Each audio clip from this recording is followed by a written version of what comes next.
All right, hey, episode 343 of the Church.digital podcast.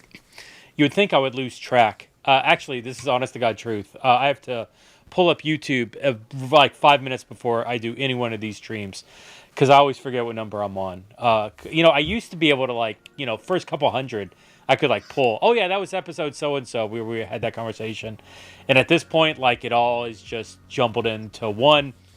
Very enjoyable, but a little bit of a mess here. Hey, listen, here's where it even gets more complicated. We're doing 2 streams this week. And so looking forward to this conversation coming up with Michael just around the corner. But just a quick tip. Tomorrow, 8 p.m. Eastern New York, Wednesday night. That's -4 UTC if you're globally inclined. We are doing a conversation with Alan Hirsch, maybe the father of the modern church movement. Alan Hirsch is joining us from way the crap down in Australia. Alan is a friend and support of the Digital Church Network. Oh, wow. Talk about a mess. That was one of the rare misbrand firings. Digital Church Network died a couple years ago. God rest its soul. Alan Hirsch has been I'm so flustered that I said those words. Alan Hirsch has been a supporter of the Church Digital and digital missionaries like you for many years, and so we're excited to bring him on. Recently had a conversation. Jesse Carbo published an article talking about the role of digital in incarnational ministry. Incarnational is more like microchurch, more like network church, very physical, very relational. But us, digital, can be very relational as well. And so how does digital fit into a microchurch, a physical relational ministry? Oh, and the flip side of that, hey, Alan, how can you really be relational using these digital? Are you comfortable with that? What does that look like? And knowing Alan, it's going to be a fun conversation. That's going to be Wednesday, 8 p.m. Eastern New York. That's -4 UTC, and he's in Australia, so that's going to be Thursday, Dark 30. I think it's 8 a.m. or 9 a.m. his time. Good stuff. By the way, speaking of that, we're also going to be sneak peek. We're going to be releasing the names and the dates of the 4 digital missionary conferences that we have coming up this fall. We're doing 4 summits back to back. Now we had previously only announced 3 of them. We had announced a digital community summit. We had announced a gaming summit. We had announced I'm trying to think, what was the other one I said? Oh, European Digital Missionary Summit. But I did not announce what the 4th one was. And so we are going to announce that in the final dates, literally right here around the corner starting. And so we're going to announce that. It's going to be happening this fall, but tomorrow, Wednesday, 8 p.m. Eastern, New York, is when all that is going to become public. And so come hang out, get the sneak peek on something surrounding the Digital Missionary Conference, and get to hear a guy with an incredible Aussie accent tell you what he thinks about digital missions. I mean, it's a win-win all around. Hey, and I'm loving some of this stuff that I'm seeing already in chat. David Johnson, Global Media Outreach, always love our friends over at GMO, is saying hello. Mr. Pete is doing once again his check-in. Mr. Pete broadcast this in the VR, so we've got an entirely separate audience watching in big screen right now. It's always a pleasure, Mr. Pete. Thank you. Ritesh, I'm probably mispronouncing that. I apologize. Ritesh literally joined Discord maybe 5 minutes before this stream, and he immediately went from Discord and jumped on the stream. So it's good to see him. Pastor D, it's always a pleasure to see you as well. And Pastor D says, we know you still have a heart for the digital church. Yes, the digital church, very much so. As a matter of fact, I already had some meetings. There was something, side note, we'll have to come back. I don't want to go down that. Pastor D, stop trying to distract me. Don't do it. I can go down rabbit trails all day long with that comment right there. But so I'm not going to, and I'm going to save it and just say the Church Digital has a heart for digital churches, and we're working on something. I mean, you know me, I'm always working on something, but I'm working on something here that I think will be worthwhile for this. But right now here, the other thing I can never keep track of is seasons. We're in season 13, I think, that I'm calling empowering partners equipping partners and empowering tools. This is why you write stuff down. I didn't write anything down. Can you tell? Hey, it's called equipping partners and empowering tools. Really highlighting ministry solutions, software solutions, hardware solutions that are in place that can help people like you do digital missions at a global scale. Last week, we had an incredible conversation about a tool that's been used to reach millions of Gen A, Gen Z. I forget the stats, but it was like 10 million Gen A, Gen Z last year. It was ridiculous, some of the things. And it's freely available for missionaries like us to use moving forward. You have to go back and listen to last week. 342, you want to get into that with that conversation there. Talking about that, but this week I am excited to bring on Michael from Church Apps into the conversation, because we're talking about some open source software that I think is really going to help elevate the quality of ministry that can be done at a big level for no money. It's crazy. Hey, Michael, how you doing? Doing good. Hey, thanks for having me, Jeff. You on Listen, rabbit trail? I don't think I've ever heard you go on a rabbit trail. oh my gosh, you haven't been listening to much of my stuff. Then I live on the rabbit trail. I set up house on a rabbit trail. There's little rabbits, bunnies jumping all over. No, I'm kidding. Once again, rabbit trail. Stop it, Michael. Man, it's so good. I'm excited, looking forward to this conversation as we're going to dig into church apps. And hopefully get some missionaries connected to what you're doing. By the way, throughout this, anybody that's watching live, feel free to throw any questions or thoughts into the comments, into the comments, and we'll reference it and put it up. Yes, because we'd love to interact with y'all in real time. If you are watching on demand, feel free to throw the comments and questions in there as well. I'll try to interact with them. I'm usually pretty good about interacting with YouTube in real time. But Michael, let's kick it off a little bit here. Tell us a little bit about what Church Apps is. Yeah, absolutely. So Church Apps is completely free ministry solutions for churches. Our tagline on our page is "Ministry is hard, we make it easier." So I've been in ministry for over 20 years. And one thing that is for sure, as the years have gone by, more and more ministry tools have been there. Like, I'm going to use this. Now we're going to use this. And really our lives too. As I got older and older, I mean, before I remember not having a cell phone. Now we have a cell phone. Now you just keep adding more and more things on.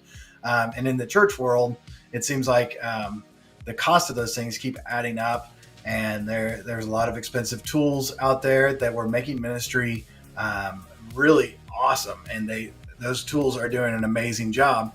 But the open source front, we didn't see a lot of, and to be honest, like a lot of tools start out 100% free for churches.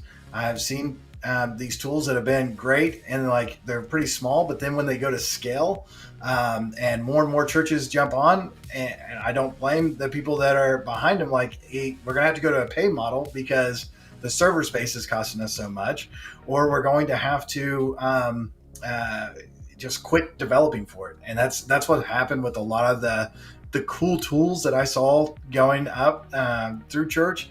And so we decided, you know what, let's make it completely open source. Let's not just make it free. Let's make it open source. That way it's for the community. It's for the church instead of being held by any entity. So all of our tools, everything that I'm going to show you here is 100% open source. and it is on GitHub right now. You can go download the code and use it to hopefully bring more people to Christ. Yeah, first off, it's so rare to find anybody that would give like open source stuff away in the church space like for free. Like this is really it's really impactful. Like I used to work for a CRM, a church CHMS, a church database company. Literally, the company was valued at $1 billion. Like someone had acquired the company for $1 billion check a couple years ago, and you're providing a similar solution for nothing. Like, That's right. I mean, just I will almost like want to pause. We'll get into some of the features and what it looks like and what types of tools you have within your suite. But why are you giving this away? Like from a financial standpoint, it doesn't necessarily make sense. But you're doing it. So talk to me a little bit about that. Yeah, so the why is huge, and when we kind of look through the Bible and we look at Acts 4, where this community of churches had sprung up, and obviously that from that community is why we're sitting here today. I mean, churches were starting church, and it was going amazing. And in there, it talks about, hey, if anybody had any need, then they were able to give to one another to be able to do that. And we thought, man, is that possible in the digital space? And that's what open source is. I mean, it is completely possible. And the fact that, and I always look at the church like this, the capital C church. I'm not talking about different denomination. The capital C church, you love Jesus, here we are. And we're trying to serve him the very best we can. We are the biggest organization in the world. There's no organization that's bigger than the capital C church. But we don't share tools. I mean, for the most part, one big church, and it's not that they don't have the heart for it.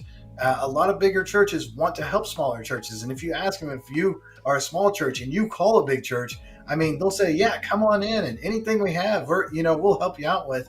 But as a global church, we can do that digitally now. So let's set the ground and do it. And so that's why we started it. And from the very beginning, there's not going to be a cost to this, because we want the church that has $0 to be able to jump in and be able to use it. And we want the church that has millions of dollars that they can invest towards it to be able to jump in and use it. And we want those tools to be the absolute best. And we figure if the biggest organization in the world, we pull all the coders that are in that big organization into one place, we can make something phenomenal. And it's amazing. We're seeing God do it. So it's a huge God-sized goal, plan. Like, let's try it. And God has been there and really taken it and keeps taking it bigger and bigger and bigger. Nothing that we could do, only what he could do. Yeah, love that. Well, you've probably got some more on the side of $0 than the $1 million that are going to be watching this stream and this podcast. But we do have friends on both sides. But I'm looking forward to this. So, talk to us a little bit here about what types of software, what types of tools do you have within the Church App suite? Yeah, and I had to be careful, because I can talk for hours and hours about how much stuff we have. So I'm going to start with the one tool that's kind of outside of the rest of the tools, but still interacts with it. And it's because it's a desktop tool. So probably everybody is familiar with ProPresenter, which is a great program, but not every church is able to afford that. And so we have a program called Free Show, and Free Show does everything that ProPresenter will do. It is a great way to be able to show the lyrics on any screen. It's a great way, if you're a digital missionary, to set up a lesson and run through a slide deck if you needed to. You can use Free Show. It has NDI. It integrates perfectly with OBS. It has a way that you can search through all the worship songs, pick out the worship song you need, just throw it in and go. You can bring XML Bibles into it, so you can have scripture reading. It is connected to pretty much more than I know, and the community keeps coming up with more and more things. I'm like, holy cow, this thing can do so much, which ProPresenter can too. I was in children's ministry a lot, and we use ProPresenter in a very finite way. We're just going to make a playlist, throw all the videos we need in there, and then go through the videos. Well, Free Show can do that, but ProPresenter can do so much more, and Free Show can do so much more. So, worth taking a dive into. It's funny. I was part of the team. This is like in the Wayback Machine. I was actually part of the team that designed ProPresenter 3. What are they on, like 17 now? Like I said, this is like decades ago. But when early on, we had more venues. My church had more venues. This is early multi-site days too. We had more venues running ProPresenter than any other church in the country. ProPresenter was so volunteer friendly, which really, and ProPresenter, if you're not in church venue space, PowerPoint, easy worship, Google Slides, but for worship, like there's, a lot of that's tied into it. Getting some interesting questions kind of coming from the room a little bit. Is it first off, would love to talk about volunteer friendly, because a lot of times in presentation software, that's a big part of that. What does that look like? Does it run on an iPad, or does it require a desktop? Maybe some in that space. Yeah, so the program itself is going to run on any desktop. It'll run on Macintosh, Windows, or Linux. Runs on all three. Now you can access it through the iPad, basically by going into settings and then using an iPad to go through your slides, which pretty cool how it's set up. You just scan a QR code, and then it gives you a web address, and then it connects straight to Free Show. So Free Show is a server, and then the iPad would be the client that moves everything around. You can use that to advance and stuff like that. So there's not an iPad app, but it all works through the browser, which kind of a cool, since we're talking to the techie crowd too here, if you wanted to, you can use the iPad as your stage monitor. And so everything runs on HTML. So basically just have a good connection, and then you can have a stage monitor that is your iPad. So and that way definitely will work with the iPad. But, well, I mean, you had me at NDI, so thank you for that. Once again, the $1 million people are like that. Some of the digital missionaries may not be able to totally grasp that, but definitely it's a powerful tool that can play both sides of the equation.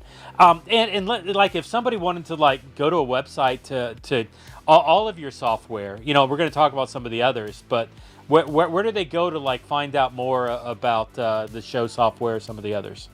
Yeah, absolutely. So you can go to churchapps.org. If you go there, it lists all of our software. But for Free Show, if you just want to go to Free Show, it's freeshow.app.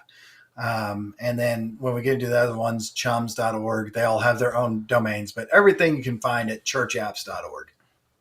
Yeah, I am looking forward to talking about Chums. I just love the fact that you bought chums.org as a domain name, making up your own language, man. That's just beautiful. All right, so we talked about the show. What other what's next? We're going to talk about next. What other software do you have? Yeah, so let's just jump right into Chums. So Chums is kind of the database, the central of everything that we have, even into Free Shows. So you can so Chums is a church management software, and so you could set up, let's say, a Sunday morning service or whatever you wanted to in Chums, and then it connects to Free Show, and then all the songs will show up into Free Show.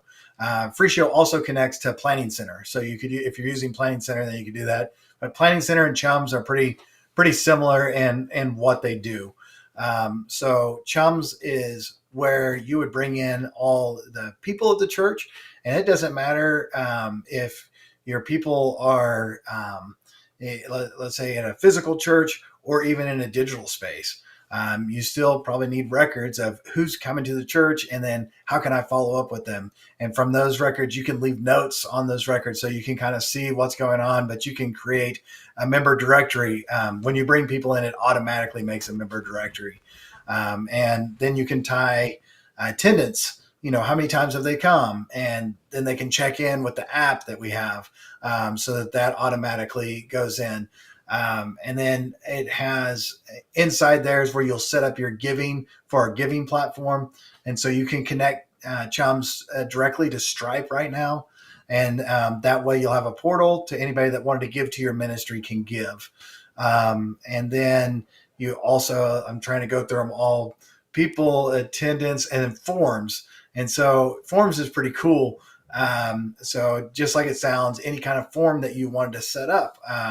If you needed a form for kids going to camp, or you needed a form for people signing up to go to an event, and even if you needed to tack on, let's say, a payment for the camp, then you can put that in that form, and then you can host it on our website, your website for your church, and all of those are controlled within there. So it brings data in to Chums. So if you're going to use Church App stuff, man, Chums is a great place to get started to have everything there, because it's probably all going to lead back. At some point, you're going to need Chums because it is the database of the church. Yeah. It's interesting. Maybe 4 months back, 3 or 4 months back, I was on.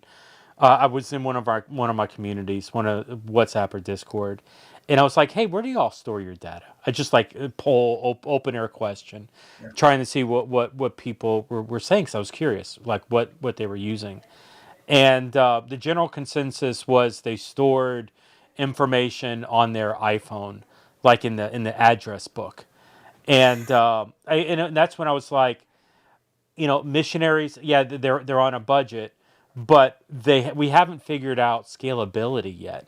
Like, Yeah. okay, we're going to store that email address and that phone number in person one's like phone book on their phone, but now you're going to work with person two or person three, and you want to share that data. Like you're limited, you're boxed in because you're not thinking large enough. And solutions like Chums, where now you've got the ability to centralize that data in a cloud server, access it via web browser, and then share that information among the volunteers or the people you're working with. Like that's an incredible opportunity to allow more scalability, to allow you to extend beyond the ministry of more than just what one person can do. And so to have I don't know if CRM is in the business Yeah. world. CHMS is in the church world, which is why I love Chum so much. It's like you kind of like built on CHMS, the church management software idea. Whatever abbreviation you want to go with, the fact that you're centralizing that data and making it available for others, like it's a beautiful opportunity. Now I know you're open source Mhm. with this. Like if I wanted to integrate the form into something else, or if I wanted to do something else with it, like how would I do integrations to another tool, or to put the form into to tie it into another app, or to pull Yeah. data from some other place? Like, I know Zapier works, or Zapier, or whatever it is, works with a lot of the larger databases. How would I do third-party integrations if I was doing something like Chumps? Yeah, I mean, depending on your technical ability, you'd be able to go in and if you hosted it yourself, especially, you could alter the code to be able to use forms where you wanted to use them. Right now, what we do is we have another app called B1, and so the forms are just dropped into there. So that would give you a web page, and then you could basically take that web page and build it into like an iframe onto any other website that you had, so you Okay. could bring information in that I think that would probably be the easiest right now. One thing that we've tried to do to keep everything secure is they're all different APIs, but they all work together. And so I haven't messed around with Zapier. I've seen Zapier can do some crazy stuff, and now with MCP servers, it can get even crazier. I'm sure there's a way that you could make the two work. But I did want to mention that a lot of open source stuff that we saw in the market it was really great. You could download it, spin up your own server, and then run it, which is usually how open source works. To be honest with, Hmm. like that's where we're different than that. And so we host on AWS, and so it works just like it would work with any other program. You go right into Chums, you make an account, and then it just works for your average person, which is a lot better than trying to spin up your own Docker server and get everything running. And Yeah. we've done all that. Now you can still do that if you would like to and run it for your church. To run AWS is not like what everybody wants to do. And it's definitely cheaper if we all come to the same one. And I mean, that's how businesses are able to do it. And so that's what we do. The same level of security and everything that you would find from a planning center, from a Breeze, from anything we're running the exact same way. Yeah. I mean, the fact that you don't have to have a data scientist on staff to set the thing up and to read the data from it is a big step. I mean, you really are merging the idea of the open source software with a cloud service, because you're giving away accounts for free, and it's on AWS hosting, I think you just said. Yep. So it's hosted on Amazon for stability, and it's like it's a really solid solution. What I know, like, even on this call we've got a lot of international flavor. Multi-language, AWS, Amazon Warehouse Services, Pastor D. Think stability like Amazon.com. Amazon opens up their servers. Um, multi-language. Yeah. What does that look like? Is that current? Is that on the roadmap? Kind of talk to me a little Yep. bit there. It is there. So I can't remember exactly how many languages. 119, I think, the last time I checked. Oh, is that Uh, all? Why not more? Wow, so, 119. Very pretty cool. much any country you're in, you can download Chums and find a language that will work for you. And it just works because it's a web service. It's working on what your browser is. So if your browser is set to Chinese, then Chums is in Chinese. And so Okay. that really opened up a huge a door for us that we wanted to be, the capital C church. And so we wanted to be global. Yeah. And so that was high priority to get that done once we had a stable product. I'm curious, how much is taking a step back, how much of your business, how much of your user base is global versus domestic US based? Yeah. So it is right now about 60-40 the last time I had checked. So 60 global and 40 North American. And so we're trying to obviously grow both as far as we can. And then free show has probably been the most lit on fire with almost 2 million downloads at this point. Wow. And it has just a ton of users. And so that, and that is really global. Honestly, like I would think ProPresenter is probably winning North America. I mean, most people are using ProPresenter because it's the best. But for a long time, there hasn't been a great option for churches to say in third world countries. And Free Show is meeting that because everybody needs presentation software. So it's probably where a lot of our numbers are coming from. But Yeah. we're seeing that uptick a lot. A lot of we do full support too, and so you have a question and you have something that's going on, we want to hear from you, and we talk to people from India. Seems like India has been calling in a lot of churches jumping up in India, which is amazing. And just a lot of Asia, but and Australia, pretty much everywhere. Yeah. Yeah.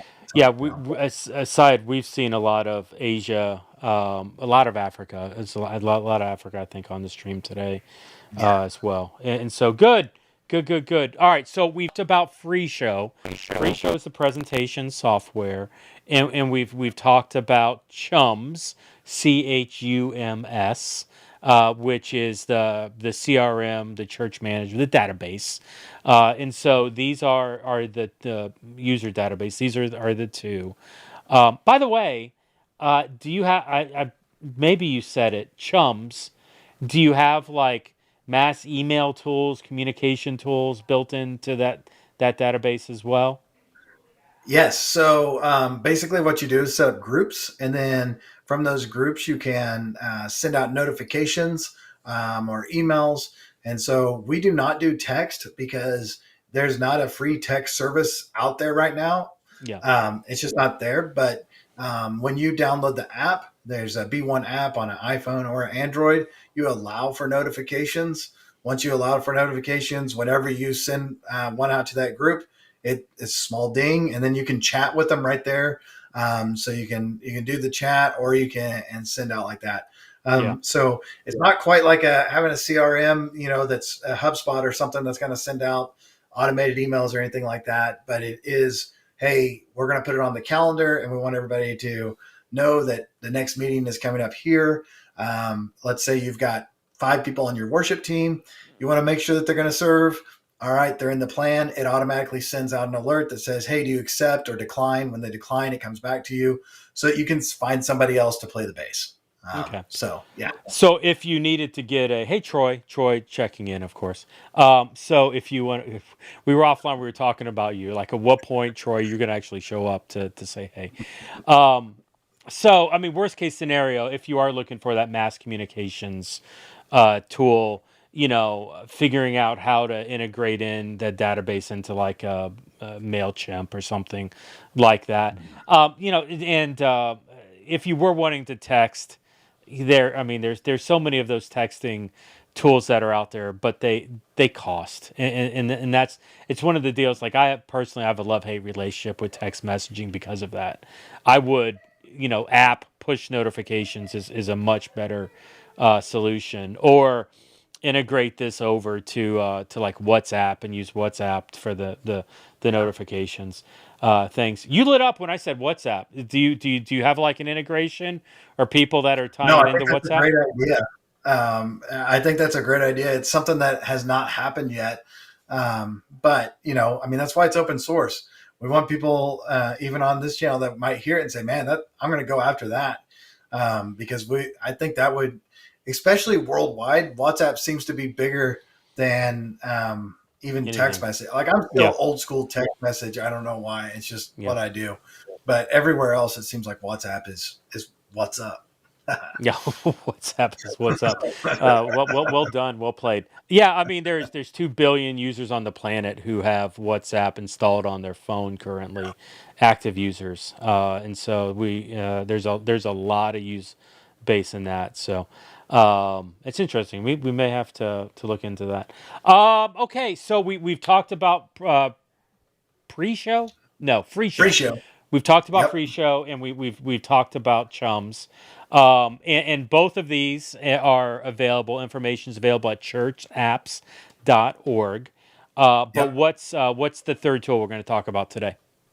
Yeah. So we're going to talk about B1, and B1.church is the actual website that you can go to and what the tool is called. And the idea is that we should be one church, right? And so this makes a little more sense as far as naming goes. A lot of people don't get Chums. I'm glad that you did, Jeff, but only the true techies and church techies at that really get that. B1.church does several things. One of the first things that it does really well is if you were go to churchapps.org, that entire site was built with B1.church. So it's a website builder. And the nice thing about building your website within our software is then everything works seamlessly with Chums. So those forms we were talking about, you just have a box, you click it, and then you've got a form for your website. So the website is specific to churches. So there's great things that are built just for churches. I was talking about those small groups. So let's say you make groups that you're going to send messages to. Well, every time you make a group, it automatically spins up another page for you so that you have a page for that group, and smart things like that. And every website, basically every member of the church that signs up has then their own portal, and that portal is to where they can log in and they can do their donations, so they can give, see how much they've given, download the receipt if they want to, at the end of the year, or anytime they want to see it, it's there. But it also is going to provide a feed, and that feed is going to be specific to what they want. So Mm-hmm. let's say you've got a family that's got a fifth grader and a preschooler. You really don't want to hear anything about what's going on in the high school. Well, automatically you're going to be opted out of those. But if you checked your child in, which is something else Chums does, it has its own check-in system, to the fifth grade class, then you're going to get everything that comes across for fifth graders. And I'm just using that as an example. You can separate that out however you want to. I mean, we could take it into gamers, and you could have groups for, hey, these are the gamers that are playing these certain games, and we're putting them each into the group. They're only going to see the information that is related to those Mm-hmm. games on that portal. And so B1, that's the first thing, is a website builder. And then it has an app builder too. So basically, in the same way, you have your website, you also have an app. And the app, you can go download it now. And if you want to see kind of a test church, we use Ironwood Christian Church as the test. But you would search on there your church. And once you made an account, then you could search the actual name of your church. Now, if you name your church First Christian Church, you're going to be in a world of hurt, I'll tell you, because there's a ton of First Christian churches or First Baptist or whatever it is. That's funny. So that's been a problem. So make sure to name it something that is specific to your church. But then once you select that church, you do it one time. Now the app is set up just for your church. You can log into the app, and that's where you'll see things like, if you're a teacher for that fifth grade class, then you're going to automatically see all the lessons. And if you're using our other site, which is lessons.church, to run your lessons, all the lessons are going to be in there for you to look over before you get into the classroom. And then if you're a parent of that fifth grader, the week after that lesson shows up in the app, you'll see that lesson. So if you miss Sunday, you can watch it right there. And so it's very specific. We're trying to build a software and a system that doesn't just flood you with information. We Yeah. only want what's going to be relevant to you. I mean, it's the same thing that Facebook and everybody else is doing. And so that's kind of what we're following, is just, hey, this is the very relevant information for you. And if you want to opt out of it, then you can opt out of it and you won't see it in your feed. So that's the app portion of B1. And then in B1 is also the calendar. So you can Yeah. set up a calendar, and this is all the events that are going on in the church that's going to seamlessly work into everything else. And then sermons. So one thing that happens pretty much in every church is every Sunday there's a sermon. A preacher gets up and preach, and that's some great content. And now most everybody's recording those, and they're on YouTube somewhere. You can go look them up. Well, we want people going to your site to find them instead of YouTube. And so we made it very super simple. One, you can do a bulk import. So you just put your channel ID in. Yeah. Every sermon, every video you have will come right in, go into playlist, drops right into your website. So it's nice and clean. The second thing is, on your live stream, you can set it up to where it happens every week. That way, after the sermon is done, it automatically archives to the site. And so you don't have to do anything. You just set it up once and it's done. And so sermons also includes live stream. And our live stream is pretty cool. We have a block in our website where you can take a block and drop it over any page that you want. Call it live stream. It has an option to hide it if you're not live. But when you're live, then it takes over the page. Yeah. And so that's all set up in B1. And you really have to have Chums, but it doesn't matter. When you sign up for Chums or B1 or lessons.church, it signs you up to all the apps. And Yeah. within the web interface, you can switch from app to app. You know what? Here, I got my friend Pastor D saying, keep talking, a few more features, and I might be switching and saving my congregation $200 a month. And it's funny, Pastor D. I was actually thinking about you I was talking with him historically. You know what?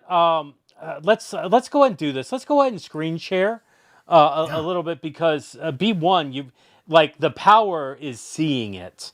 And I would love if you want, maybe I don't know what website you want to walk through. Maybe start to walk through the website, Yeah. some of the features and what that would look like. So let me go ahead and press my magic button, and Sure. yeah, you should be good. So Okay, yeah, go I ahead. see that we're on Chums right here, and so I would suggest anybody if you want to just kind of try it out, you can try out Chums just by jumping into the demo and then looking through. And we've got a bunch of fake information in here, and so obviously you can edit all the information. Um, and here's where the donations are. So if they had given anything, then it would show up here.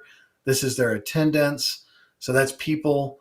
And if we go to settings, there's something that's pretty cool about Chums. One is forms. You can create forms. Hey, Yeah, yeah. I think you're clicking. Let's back up. I think you're Oh, clicking, but we're not I'm seeing. on the wrong one. There we go. There you go. So there's people. No, it's you know what? It's you're sharing the tab and it's opening a new tab, or it's a module that's for some reason it's I'm not seeing it. All right, Um, let me try maybe this here. instead, maybe share a browser. Yeah, I'm seeing that. Okay, there we go. Sorry about that. All right, so there's the attendance I was talking about. There's the groups, so you can see that Carol Clark here is not in any groups. If I wanted to edit her, I can just go in, edit all the information, really just like any other church management system. And then if we go to serving, this is where you'd set up your ministries. So there's worship, and like we've got the March schedule is right here it's coming up, and we click on there, and these are all the people that are needed. So we still need a person for hospitality greeter. If I click on a person, I can just add them in. And then right here, we can notify them. And that's where you were talking about the notifications. You just hit notify the volunteers, and then it would notify them. Obviously, this Yeah. is the test one, so it's not going to notify them. And then settings, this is pretty cool. And from what I know, the only church management system that does this. So you can import export. So you can import anything from Planning Center or Breeze right into Chums, or you can take it out of Chums and go to Planning Center or Breeze. And you can also do CSV. So if you have a different church management software, then you can export everything out CSV and then import them right here. And then roles, this is your permissions. And so if you have someone that's doing all the accounting, then we could set up accounting and then add that person that we Mm-hmm. want to be the accountant just by searching, see if, there's not a mic in there. But if they were there, we just add them. So roles is important because you don't want everybody seeing all the donations. And so you can basically put out which ones you want, which ones you Yeah. don't. If you Show. accidentally name your church, go ahead. Yeah. Yeah, I mean this is beautiful. We've got a lot of video, visual type people on here. Um, Show a little bit on the sermons, the Yeah. Yeah. streaming, some of that functionality. Is the streaming based on? Is it streaming YouTube? Like what video um, distribution system is it based on? Yeah. Let me jump into it real quick. So these are all the churches that I have. So I'm just going to jump into church apps. Okay. And so from this, I'm in B1, but this is the portal that I was talking about that every Yeah. member has their own. And then I'm going to jump into the admin. So this is what admin looks like. And like I said, you can switch apps right here. So I can go to any of the apps, Chums, B1, Gotcha. or Let's Talk About Church. So this is the mobile app, and how you set that up. You can just add more tabs, change the image, put whatever text you want. It's very simple to do. And then the website, well, let's go into sermons. You said sermons. So if we go into sermons, basically we've got sermons right here, so I can add one sermon at a time if I want to. Mm-hmm. And I just go in. I need to make a playlist to put into it. So I have to actually go to playlist first. I forgot about that. And we'll call this the new playlist. New And you can sermons add or sermon series or whatever. Yep. So you can add a thumbnail right here. We'll just save that. And then if I'm going to add a sermon, just one at a time, I go right here. There's the new playlist. I can do from YouTube, from Vimeo, from Facebook, or from a custom embedded URL. So it will use, if you're streaming to Facebook, yeah, the problem with Facebook is that every time you stream into Facebook, it's a different channel ID, right? Mm-hmm. And so YouTube is what we suggest Mm-hmm. because later I'm going to jump in here, go to times, and then I can set up my service on a Sunday morning. Yeah. And I can set up the time, whatever time I want it to be, and then customize that. When I go back to sermon, then I can make it a permanent live URL. And Gotcha. there's my, channel ID, and it goes right really in. Cool. Or if I wanted to, I could bulk import, which is right here. Import from YouTube. Just grab a random channel here that I've obviously put in there before. Let's see what we get.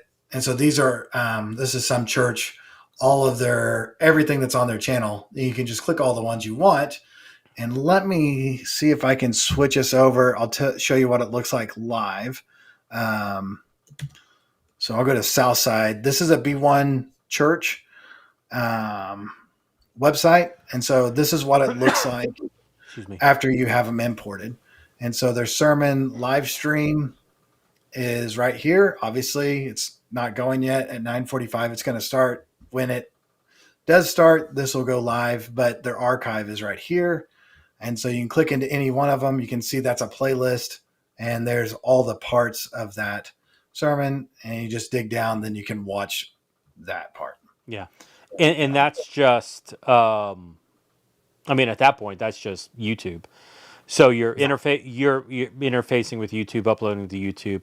By the way, Steve mentioned that Facebook actually live videos, it doesn't keep longer than 6 videos. They announced that maybe a couple months ago. And so if you're streaming, Facebook is not the long-term solution. Forgive me. And it's looking like Steve is telling me, did you see Pastor D's question about pre-recorded videos? If I can do can you do simulated live? I don't know the answer to that. So you could make it go live. Yes, you can do simulated live in YouTube. Yep. Yeah, it would be. What do they call it? It's Premiere. YouTube Premiere is simulated live. So in that situation, you would have to schedule B1 to go to start at a certain time, and then you would schedule the simulated live video to premiere at that time and playback. Yeah, correct. Yep. Pastor D's happy. I'm telling you, like what this software is incredible, considering it's open source. Ian is very cool. Looks like worth switching to. It really is just it's a very rich interface. Now, a lot of features. Now, we're going to get into lessons. Yeah. So hey, before you go, do me a favor. Your window, kind of squish it in a little bit. I'm giving you a 16:9 box, and you're a little too wide. If you can make it narrower to more like a 16:9 window, maybe a little more, and then that's good. Okay. No. Force me back out. Let's try that. Yeah, you're good. Try that. Okay. So I'm going to go to the main site on lessons.church. So this is lessons.church. And basically what this is a way that we created a format of lessons.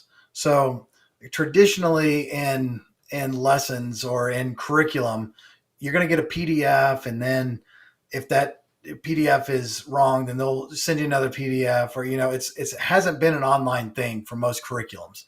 It's kind of online, like, oh, you can download it, but it really locks you in. So instead of doing that, we made it all in code.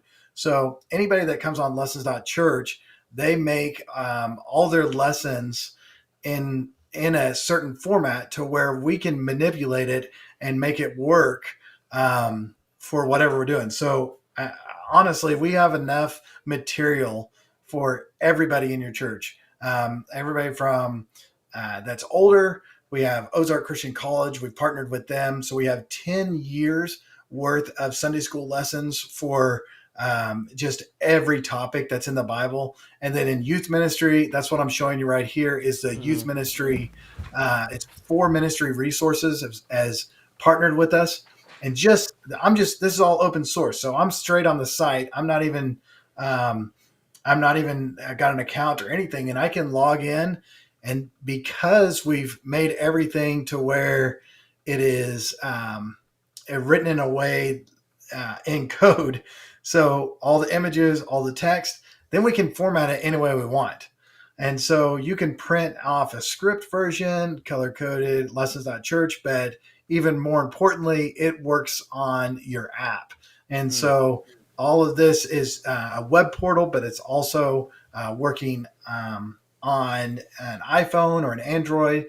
And it also works on our TV app. And so it works with Android or Amazon Fire Stick. So lessons.church app. And then you can schedule out lessons and then it plays the media from those lessons. Or you can play it right here on inside of a browser. We don't recommend it doing like this, but you can if you want to. What we recommend is using this system. All right, so I had to go back. I've logged in too many times. Let's see. Go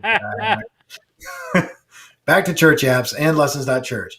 So classroom, let's just name a classroom name, class. And then we'll just save that for now. Oh, what's it want? Access denied when loading API lessons.church. Well, I've logged in too many times. You broke it. I broke it. Yeah, this is a software demo issue. The problem is, I think I went back and forth too many times. I'm going to actually go into the lessons and show you. So these are classrooms that I've already made. Gotcha. What's really cool is I've scheduled out here an entire, well, this is like 3 years worth of lessons. But to schedule something, it's very simple. So it picked up that I was doing it on Sundays, picked up that we're using Arc Elementary. I can use any program that I want to. And then let's say I'm going to move to Upside Downtown. Okay, great. So next time I go in, it's going to fill all that in. Now that's lesson 2. And so you're cruising. If you've ever done anything with children's ministry, this is a huge time saver. But also with any curriculum out there, it is so hard to get everything organized. This makes it just simple. And we're not just doing this on the lessons.church site just for us. We really want the world to adopt what we call an OLF, which is the open lesson format. So every lesson that's built for church would be in the OLF. That way you could import it straight in. So external provider would just be a URL. Yeah. So you could take that URL, put it right in, and then you've got your import the resources in. Yeah, you can use everything. Who's using the OLF format at this point? So obviously we are. We've also sent it over to Planning Center and asked them. They're looking at trying to go something like that. And now if they wanted to do something different, then we would adjust because the world needs just a standard format for this stuff. But also there is the Nazarene Church. The actual denomination, they've made some lessons using the OLF, and it's been very successful. So if we go, I'll get real geeky real quick. Go for it. I think I can. And we can switch over here to schedules. I need to go to admin.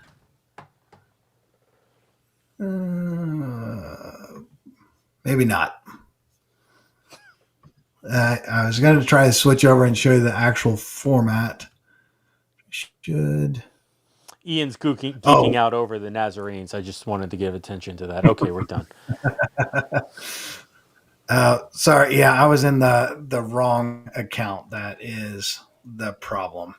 Yeah. Uh, so let me jump into the right account. Here we go. So right here, schedules, admin. So this is the back end. So these are all the lessons that are there. That's that Summer of the Max we were just looking at. And if I go into the venues, and then here's all the roles, and you can see everything is written in here. And so you just have to add an action, which is a say, do, play, download, note, or add on. Yeah. And then you put it right in here. And we're using markup to do all this. And what it gives the actual user the ability to do is pretty cool, because then they can go into their schedule. Let's schedule a quick class here. And then I can go in as a user and actually delete out things that I don't want. So if I Yeah. don't want that, I can delete it just for this classroom or all classrooms, this classroom. And so it makes it To customizable. love it. Is this like, and you can push it to TV apps, you can push it to Yeah. mobile, like this can be a web browser lessons, this could be a group lessons like at a home, bringing people over Yes. like for a small group. Um, Yeah. do do you, I know with lessons as well as with streaming, like there's an opportunity for chat interaction, like Mm-hmm. asynchronous threaded conversations. Do you guys integrate that anywhere into your software yet? So it's built on the idea of classrooms. So in the software it would work, because if everybody's on the B1 Church app, and then they're a part of that class, they can see the lesson and actually go through it with everybody else. And there's So chat. B1 has chat functionality. Yes, absolutely. Very cool.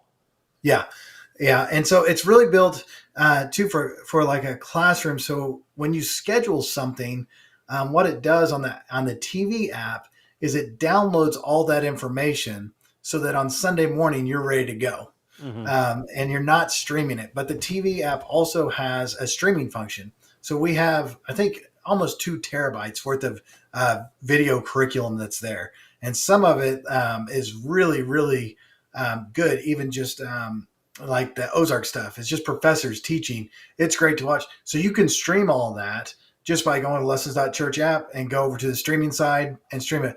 But the beauty is when you schedule, now at every Sunday morning, it's downloading everything you need. So when you walk in the classroom, you just click the button and you're off and running. Yeah. In physical church space, I cannot tell you how much difficulty I had with set up and tear down student ministries that didn't have access to Wi-Fi to download whatever the video they needed for worship, or like it was I'm not exaggerating at this point. It was a big deal.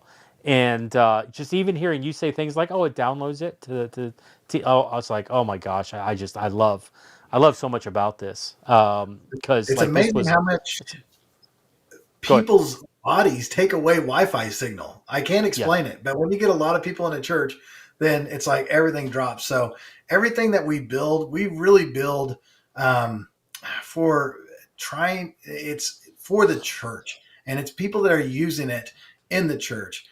So yeah, it downloads because we know that the children's ministry has the worst Wi-Fi, and if you set all this up, then it's a waste of time. But that's where we really need help, Jeff. Is more people saying, hey, I want to use it, but that's great if you use it. We want to hear your feedback. Like we want you jumping on GitHub and saying, hey, this is broken. This doesn't work. It would be awesome if it would do it this way, if we had yeah, chat here, and that's what's making this project more move forward. yeah. And so I know that the people here, and they love to share opinions and beat the crap out of stuff, because I do too. And so I personally I think there's two different audience right now that's watching this video. One, I think many of you, like Pastor D, is our minds are blowing right now with, yes, there's an opportunity to do this, save thousands of dollars a year, and have a powerful software solution that may actually work better than what they had before. And so, I would encourage you, church. What's the best way to follow up with you? Churchapps.org? Yep, churchapp.org. Make an account. It's 100% free. Yeah, you're not losing anything by doing that. Secondly, I know some of you are watching this and are intrigued. Anytime, we have a beta culture here within the Church Digital because we love feedback, we love building and developing, and I want to encourage some of you to reach out as well and start to provide that. People that want feedback, like Ian is saying accounts made. Ian is a great feedback guy. Um, how does Ian get the feedback to you? Like, what's the best way of communication to make this happen? Yeah. So the best way is GitHub. Okay. If you know how to make issues in GitHub, and it's really simple, you can go to churchapps.org/dev. And if you're a coder and you want to get involved, you can join our Slack channel right there, and we'll get to work. We'll get you to work if you want to get to work. Yeah. If you But know if you know GitHub, great. If you don't know yep, GitHub, if there's a Slack channel that they can interact with, and before Steve says what's Slack, Slack is like Discord or WhatsApp, but it's usually more in like dev slash programmer world slash corporate. And so yeah, that would be if you great. if you Churchapps.org slash dev DEV. dev DEV, Perfect. yep. But if you're just, hey, I just want to help out, but I don't know how to do Slack or Church, that's fine. As soon as you make an account, you're going to get an email from our director, and that's what he wants. And so you will personally email him, or you'll email a volunteer, and they will get back to you almost immediately and say, hey, thanks for that idea, or that idea has already been done. Check it out. This is how you do it. Very Because we're cool. not just going to drop you. Like this is full support that you're going to have, and we try to make our support just as good or better than any paid for application. Yeah, I'm every conversation I have with these guys, I get more and more impressed by it. Yeah, Eva, I'm sorry, is asking here. Hey, Eva, are you looking for volunteers to work with? How can people volunteer with what you're doing or help? What areas are you looking for? absolutely. Like I mentioned before, I'm actually a volunteer for Church Apps. We are driven by volunteers.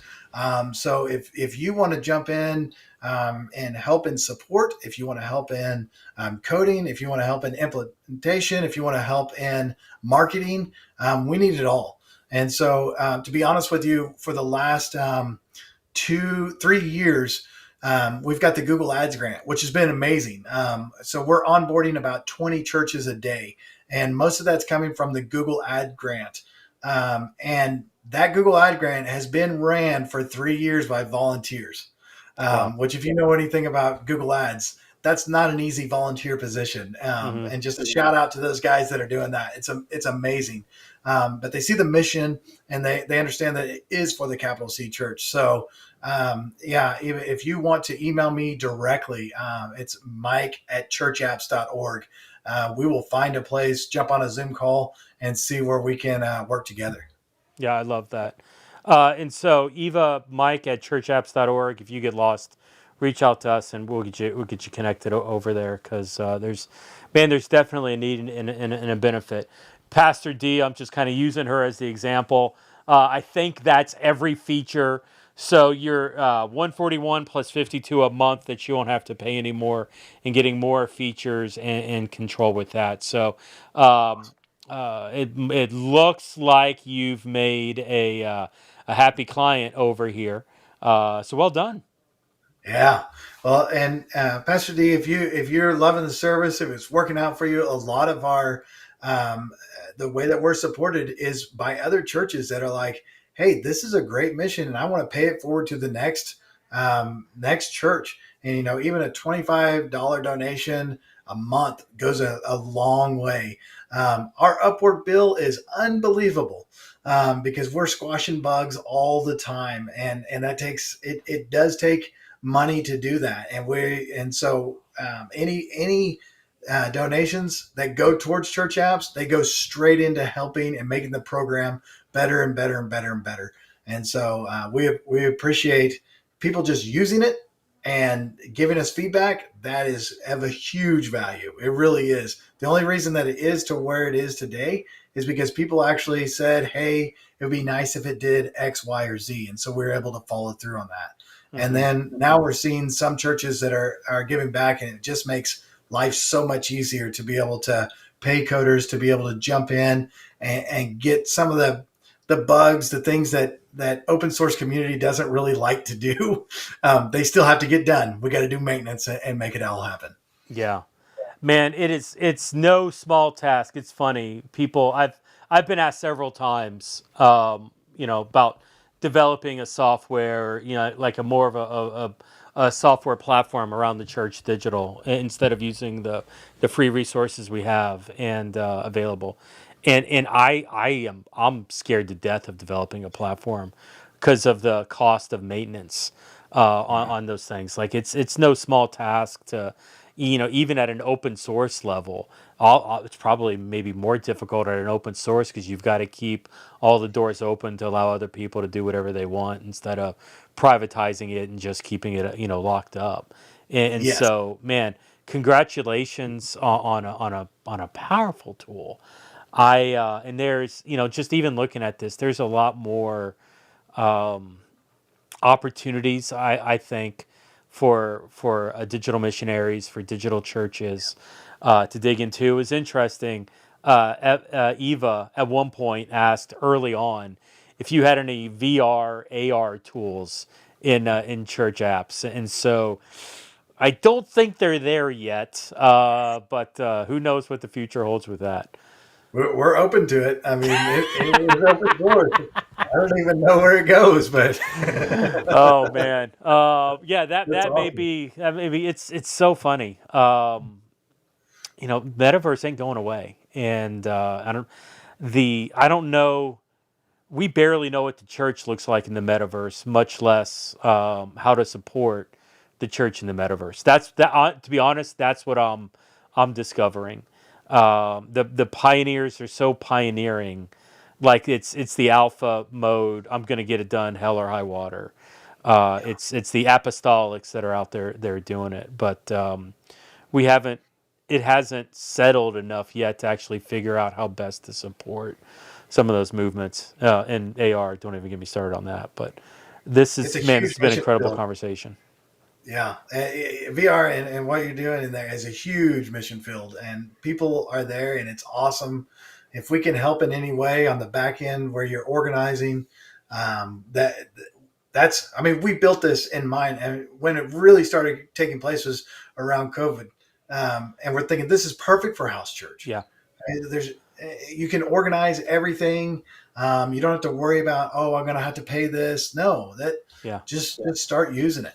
Yeah, if you're a house church network, micro church, dinner Mhm. church, digital churches, in a smaller scape. Yeah, I don't minimalize even a large scape. Like there's plenty of opportunities.